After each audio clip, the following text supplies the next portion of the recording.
दोस्तों नमस्कार, ये है कहानियों का गुच्छा सीजन 1 और आप इसे सुन रहे हैं सिर्फ और सिर्फ सुकून से भरा इस शहर अर्थात कहानियों के शहर में। जैसा कि आप जानते हैं कि हम इन दिनों सुन रहे हैं एक कहानी जिसका नाम है सच्चा दोस्त। आज हम इस कहानी के चौथे और अंतिम भाग को सुनेंगे। इस कहानी में अब तक हमने सुना कि कहानियों के शहर के काल्पनिक नगर में 2 बच्चे रहते हैं जिनका नाम कृष्णा और विवेक है।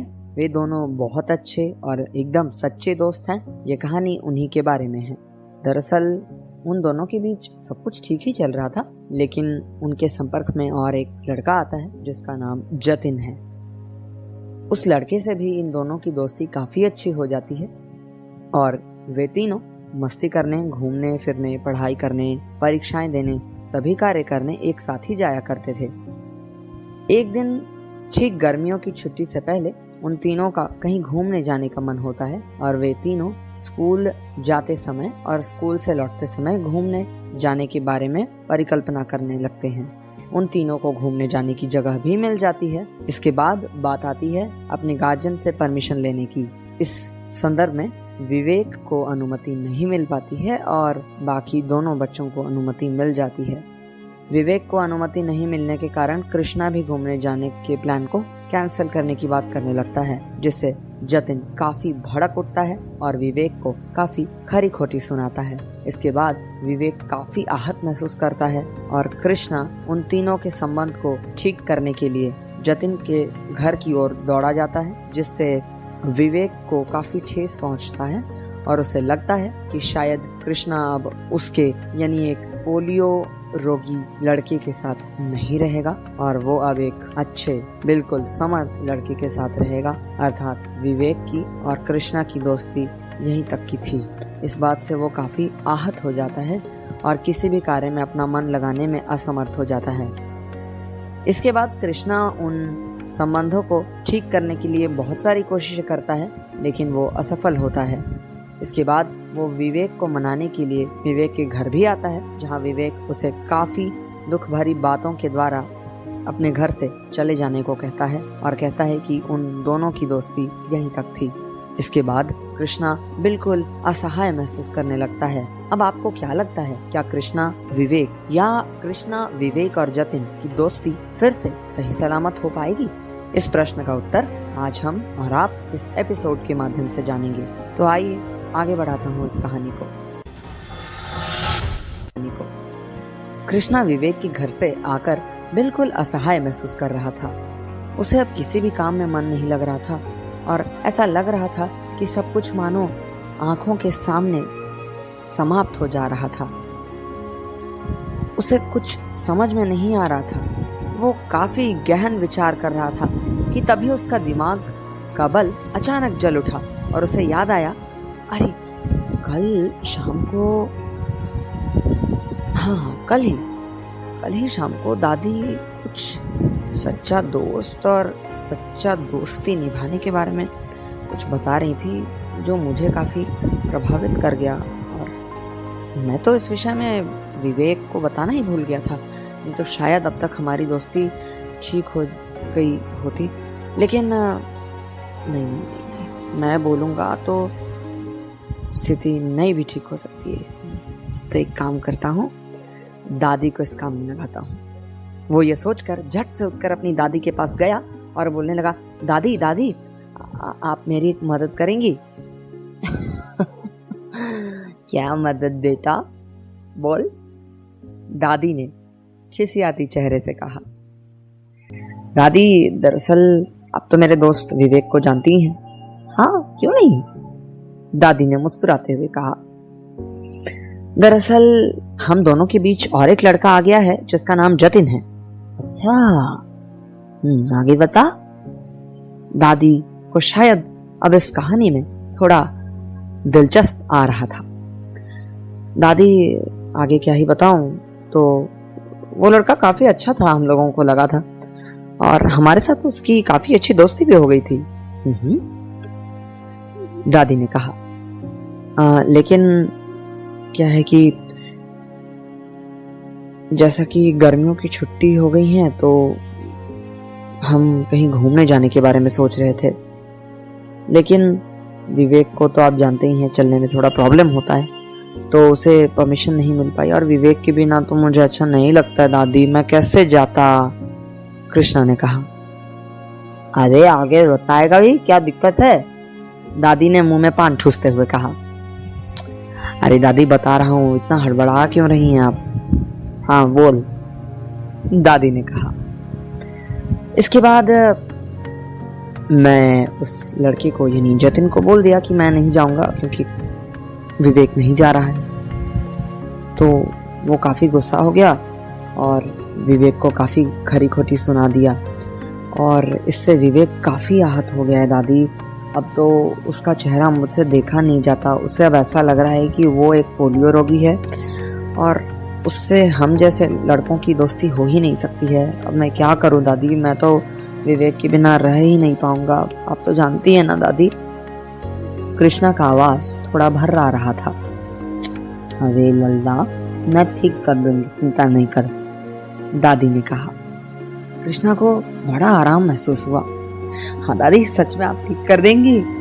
कृष्णा ने चहकते हुए कहा। मैं हूं ना, तू सुन, दादी ने कहना शुरू किया। हाँ दादी, बोली बोली बोली। कान इधर ला, दादी ने कहा तो कृष्णा ने अपना कान बढ़ाया। सुन, कल उन दोनों बच्चों को मेरे पास बुला, ठीक है?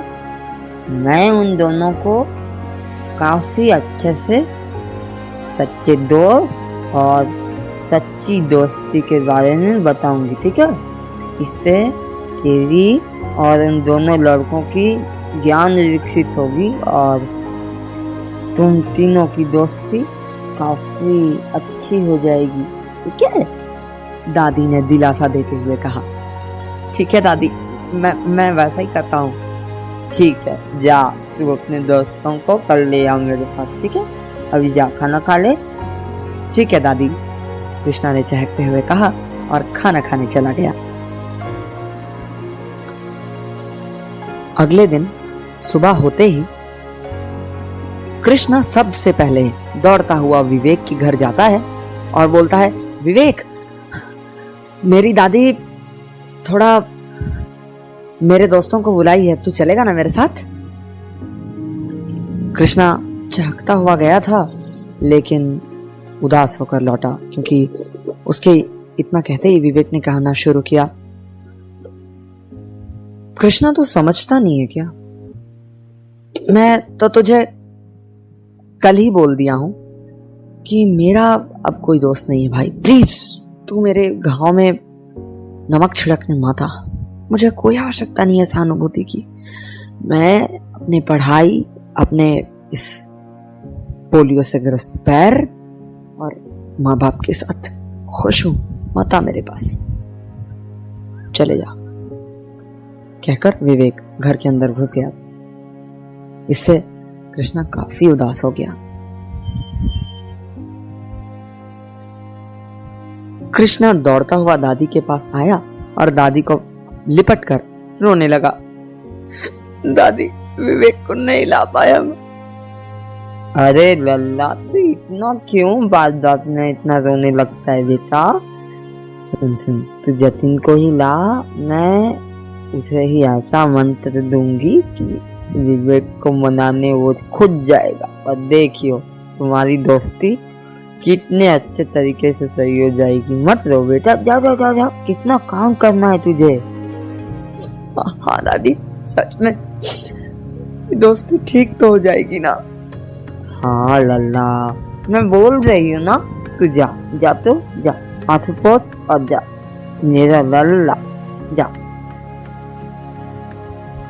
इसके बाद कृष्णा जतिन के घर जाता है और उसे झूठ बोलकर खेलने जाने के नाम पर अपनी दादी के पास ले आता है और कहता है, जतिन तू बैठना, मेरी दादी बहुत अच्छा कहानी सुनाती है, कहानी सुनते हैं फिर खेलने जाएंगे।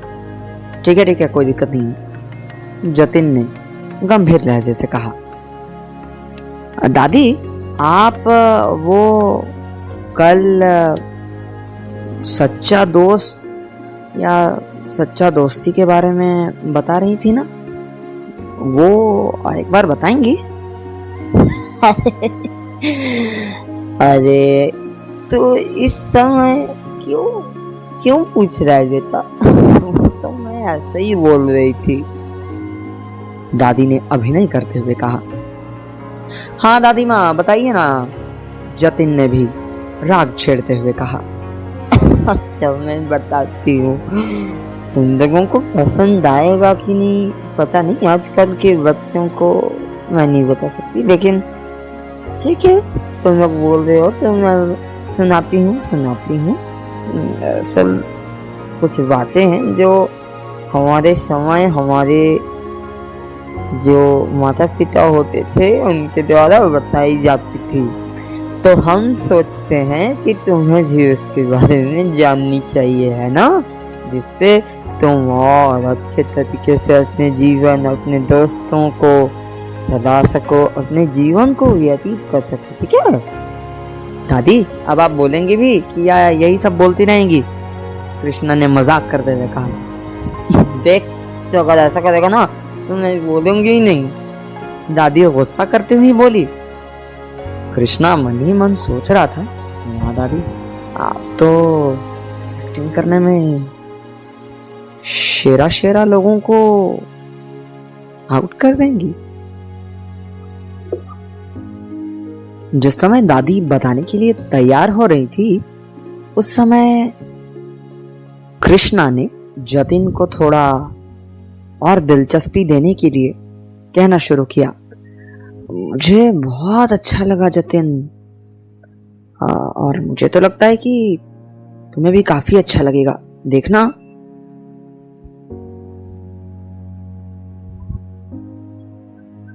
चंद मिनटों बाद दादी हंसकर कहना शुरू करती है। ठीक है सुना रही हूँ, ध्यान से सुना। मीली और राजू ये दोनों बहुत अच्छे दोस्त थे, लेकिन एक दिन मीली राजू से मिलने नहीं आई और राजू गुस्सा हो गया। क्यों गुस्सा हुआ भाई? क्योंकि जिस दिन मीली मिलने नहीं आई उससे एक दिन पहले राजू ने मीली से 6 टॉफियों की मांग की थी, क्योंकि मीली उस दिन क्या कहते हैं उसको, क्या दादी? वो जो चूकते हैं ना, हाँ हाइड एंड सीक कृष्णा ने कहा। हाँ वही जिसे हम लोग कहते थे लुक्का छुपी। तुम क्या बोले? हाइड एंड सीक दादी। हाँ उसने हरा दिया था, ठीक है। तो मीली नहीं आई, इससे राजू को काफी बुरा लगा और अगले दिन जब मीली आई तो राजू ने काफी खरी खोटी सुनाई। कहने लगा तू कंजूस है, तू बदमाश है। इससे मीली काफी नाराज हो गई और उससे कहने लगी तुमसे मैं अब कभी दोस्ती नहीं रखूंगी राजू, आज से तुम अकेले खेलना। इसके बाद मीली वहां से चली जाती है। अगले दिन राजू को लगता है कि शायद मीली का दिमाग ठंडा हो गया होगा और वो खेलने आ गई होगी, लेकिन ये क्या, उस दिन तो वहां मीली नहीं थी। और उस दिन क्या, उस दिन के बाद से 7 दिन तक मीली नहीं आई। अंततः उपाय ना पाकर तुम्हारी तरह, मतलब तुम जैसे मुझसे भी कहानी सुन रहे हो ना, इसी तरीके से राजू ने भी अपनी दादी को इस विषय में बताया कि मेरी एक दोस्त है जिसका नाम मीली है और उससे मेरी थोड़ी नोकझोंक हो गई है और मेरी सच्ची दोस्ती शायद टूट गई है, तो मैं क्या करूं। उस समय उसकी दादी उसे जो बताती है वो सुनकर राजू काफी प्रभावित होता है। क्या बताती है दादी माँ? जतिन ने कहा। अरे बच्चे बता रही हूँ, थोड़ा सांस भीतर लेने दोगे? कृष्णा हंस नहीं समझे। नहीं दादी, मैं तो ऐसे ही। दादी थोड़ा जल्दी कीजिए, जतिन को भी जाना है ना। देख बेटा, ये सब वैसी बातें हैं ना, थोड़ी लेट लगती है। मैं क्या करूं। दादी माँ, कृष्णा को वैसा बोलने की आदत है, आप बोलिए ना, मुझे काफी अच्छा लग रहा है। जतिन को शायद अब कहानी में दिलचस्पी आ रही थी। ये तो बहुत अच्छा लगता है। तू तो सच्चा दोस्त वही होता है जो अपने दोस्त को हर प्रकार से मदद करता है, चाहे उसे शारीरिक परेशानी हो, मानसिक परेशानी हो या आर्थिक मामलों में परेशानी हो। समझे। आपकी दोस्ती भी ऐसी होनी चाहिए जैसा दादी कह रही हैं। किसकी दादी? दादी राजू की दादी, कृष्णा ने कहा। देखो, अपने दोस्त को कभी भी कम मत समझो और दूसरे उसका मजाक बनाए, इस उद्देश्य से अपने दोस्त को छोड़ मत दो बेटा, है ना। अपने दोस्त को हर परेशानियों में हर समय मदद करो, उसके साथ रहो, है ना। यही चीज राजू की दादी ने उसे कहा। शायद राजू गलत ही था, क्योंकि हो सकता है नीली के पास ट्रॉफी नहीं होंगे, लेकिन इसका मतलब ये तो नहीं कि उससे दोस्ती तोड़ दिया जाए। इसी तरीके से ट्रॉफी की बात नहीं है। बहुत से लोग ऐसे होते हैं जो अपने दोस्त को लंगड़ाते देख छोड़कर चले जाते हैं। बहुत से ऐसे होते हैं जो अपने दोस्त को कम बुद्धि वाले समझकर छोड़कर चले जाते हैं, लेकिन दोस्ती दोस्ती ही होती है बेटे, समझे।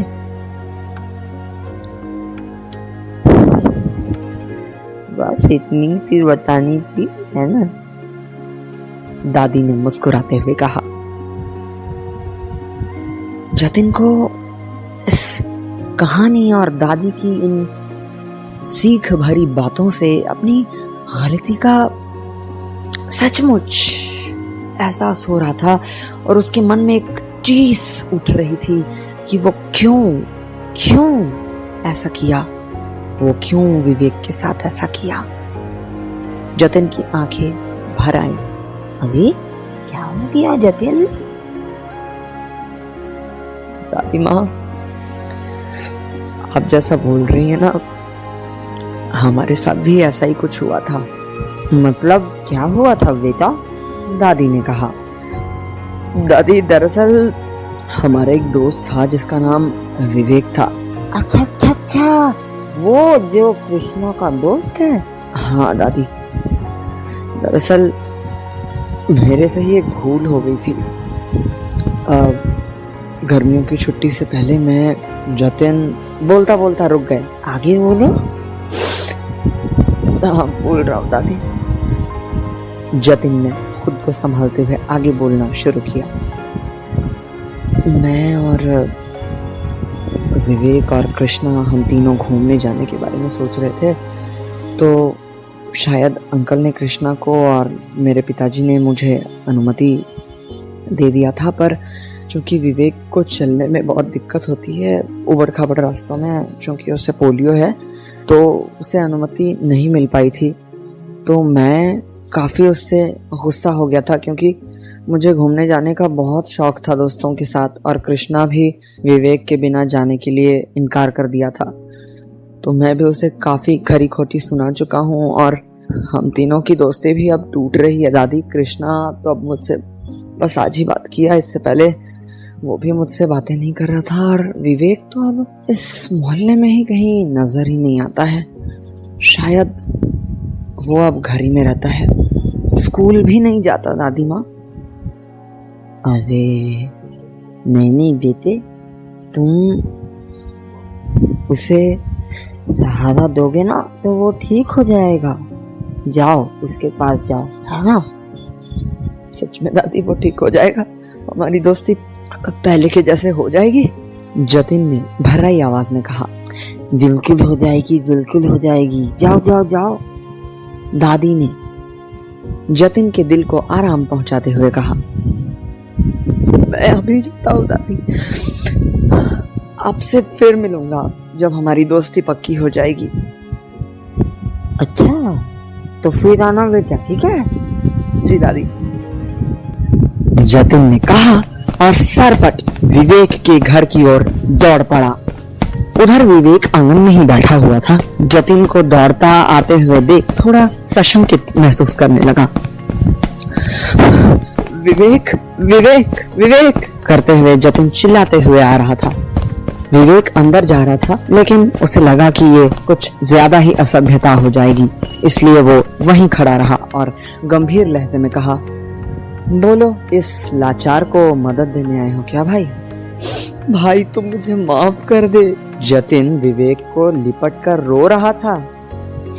मुझसे गलती हो गई, तू हमारा दोस्त था, है और रहेगा। जतिन को रोता देख विवेक का मन तुरंत पिघल गया और विवेक की गुस्सा आंसू बनकर आंखों के रास्ते से बहने लगी। वे दोनों दोस्त लिपट कर रोने लगे कि तभी कृष्णा भी पीछे से दौड़ता हुआ आता दिखाई दिया। क्या आज दोनों ही अपनी दोस्ती मिटा लोगे क्या? मुझे भूल गए आज विवेक। कृष्णा का अब मन सब्र टूट रहा था।